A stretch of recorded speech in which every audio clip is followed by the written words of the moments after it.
Hi. Oh, wow. Well, to calm my nervousness, let me ask you a question. Raise your hand if someone has ever asked you, "Are you okay?" And you reply with, "I'm fine," without actually being fine. Yeah, me too. Society has always viewed vulnerability as a display of weakness, and that's why sometimes you notice the quiet manner, the fake smile, the sudden aggression from your friend or maybe yourself.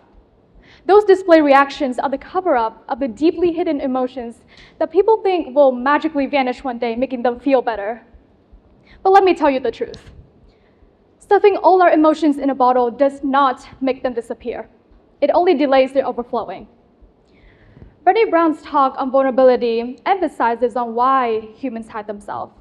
Is it shame and fear? Humans are afraid of two things. One, not being good enough. Two, being too much. We're so afraid of not being good enough, not worthy enough, that we find ourselves embarrassing. But we are also scared that we are too much, too sensitive, too loud, too messy. And that's when vulnerability feels like something we can't let others touch. So we choose to bottle it all up, to feel like a brave person, to feel safe and unjudged in front of everyone. Well, however, I believe the opposite is true. By embracing our vulnerability, it gives us a superpower that we are yet to uncover. Your vulnerability is not a weakness. It is a strength that only your brave can discover. Now, the words vulnerability and strength does not feel like they would belong in the same sentence, but let me tell you a story. When I was 3, I started this hobby called dancing. It is still my passion and my identity, basically. Spending all my life in the dance studios, I was always told by adults to grow up, be tougher, do not cry, push harder. I mean, for such an art form that requires both physical and mental strength, it is crucial that dancers prepare themselves to overcome those challenges. But whenever I saw these other kids cry, I would remind myself that I shouldn't cry. I mustn't. There were times I couldn't even grasp for a breath, practically panting, but I wouldn't dare to ask for a rest.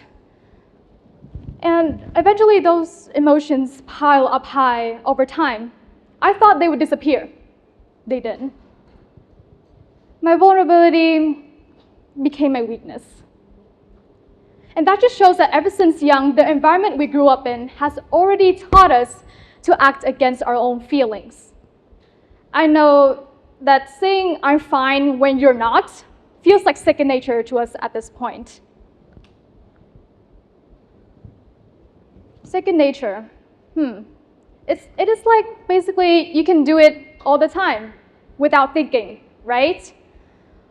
Many of us have experienced this before. When we have hid our vulnerabilities deep enough that our chest feels heavy, our minds feel overloaded, and we're just simply exhausted from pretending. Now, what happens when you show your vulnerability?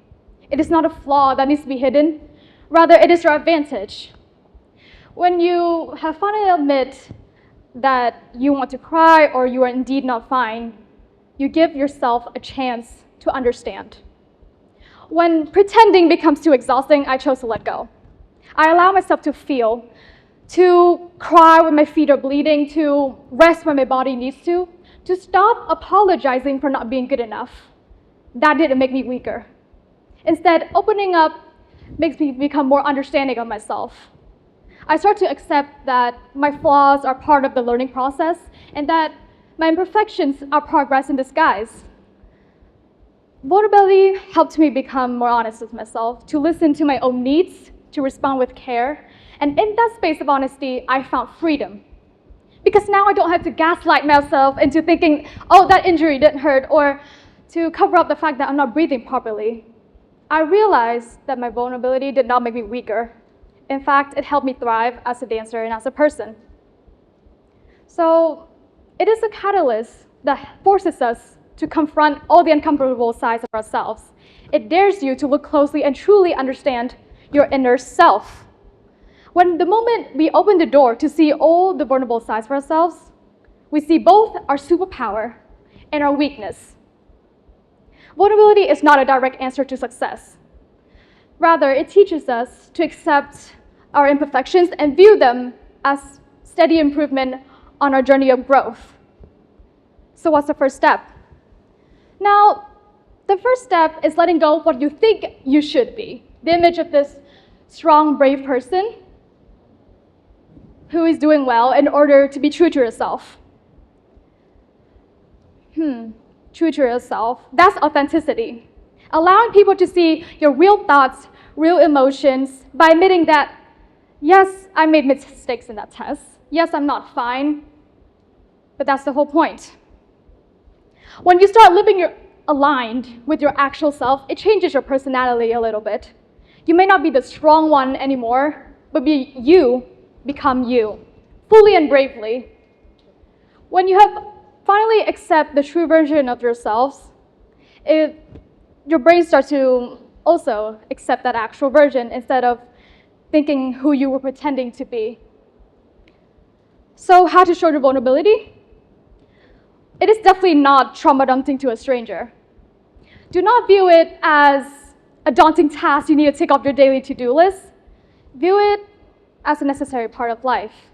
Showing vulnerability is like showing courage. It is the willingness to accept the outcome of uncertainties. The willing to accept the outcome of certainties. That sounds like failure. But honestly, if you think about it, failure is part of life on our journey of growth. Without it, we can't accept our true version. We can't let ourselves grow and truly be the best version of ourselves. Now, after all that talking, you may be wondering, have I, the one telling you all about vulnerability, expressed my vulnerability fully? I'll be honest and say that I'm still discovering it. Figuring out your full strength in vulnerability requires time, and it is an ongoing journey. Like right now, standing on the stage with the blinding lights in front of me, I feel very exposed, but in that honesty, I found freedom, and that's exactly why I decided to do it. Because I've seen the strength that vulnerability has given me I didn't know I have. Remember that part of your vulnerability is healing. Some of it is messy, but that's the whole point. Experiencing the discomforts to unlock your realist self, to further grow and improve in whatever field you may wish to pursue, and to simply let go of the burden that's weighing heavily on your shoulders. Today, I want you to hold on this one truth. Showing our vulnerability just makes us more human. To conquer fear and being able to display our vulnerabilities gives us the courage to do anything you want in life. And I mean anything. The biggest challenge is not the outside world. It is the internal barrier that you need to break through. Remember that if you are brave enough to show your vulnerability and express it, you are absolutely capable of achieving your dreams. Thank you.